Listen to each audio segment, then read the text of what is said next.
kabatang Tagalog. Ganyan nga po pala. At meron po ako siya sa school sa 13.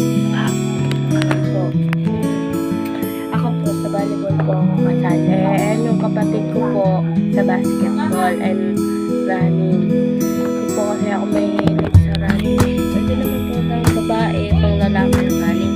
Then po yung volleyball po, pwede rin po pang lalaki, pang babae.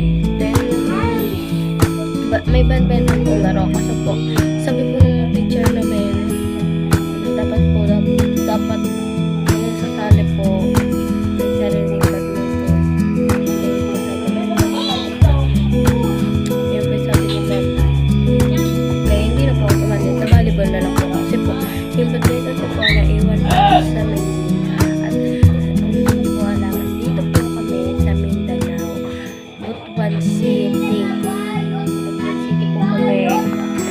Ang pagko-corroxing ko po yung ano namin dito. Kaya bukas po update ko kayo sa school.